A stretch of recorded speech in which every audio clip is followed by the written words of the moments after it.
তিনি শিক্ষক, তাই তার কথা কেউ অমান্য করতে পারে না। কিন্তু এই অবস্থার সুযোগ নিয়ে নাবালিকা ছাত্রীদের সঙ্গে আপত্তিকর ছবি তুললেন আসামের এক শিক্ষক। সেই ছবি নেট দুনিয়া পোস্ট করেছেন তিনি নিজে। একজন শিক্ষক হয়ে কিভাবে ছাত্রীদের সঙ্গে এমন ছবি তুলতে পারেন একজন শিক্ষক, তা নিয়ে এখন প্রশ্ন উঠছে। জানা যাচ্ছে ওই শিক্ষকের নাম ফয়জুদ্দিন লস্কর, হাইলাকান্দি জেলার বাসিন্দা তিনি। স্থানীয় এক সংবাদ মাধ্যম শিক্ষকের এই কুকুরটির কথা ফাঁস করেন। ছবিগুলো সামনে আসার পর থেকেই কেউ আর কোনো ব্যাখ্যা খুঁজে পাচ্ছেন না। দেখা যাচ্ছে একের পর এক নাবালিকা ছাত্রীর সঙ্গে আপত্তিকর অবস্থায় ছবি তুলছেন ওই শিক্ষক।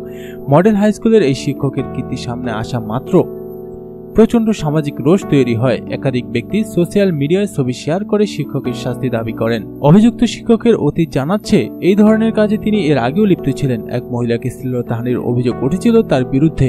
সেবারও জনতার রোষের মুখে পড়েছিলেন তিনি, শাস্তিও দেওয়া হয়েছিল তাকে।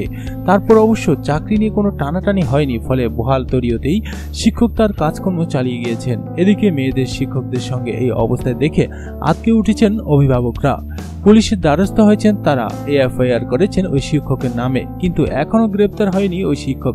ফলে আতঙ্কের প্রহর গুনছেন অভিভাবকরা, কেননা এই ধরনের এক শিক্ষকের বিরুদ্ধে স্কুল কর্তৃপক্ষ কোনো ব্যবস্থা নিচ্ছে না, সে প্রশ্ন উঠেছে। তো বন্ধুরা, এই সংবাদটি সম্পর্কে আপনাদের কি মতামত আমাদেরকে জানান কমেন্ট করে, এবং আমাদের চ্যানেলটিকে সাবস্ক্রাইব করুন আমাদেরকে এগিয়ে নেওয়ার জন্য এবং সত্য প্রকাশে।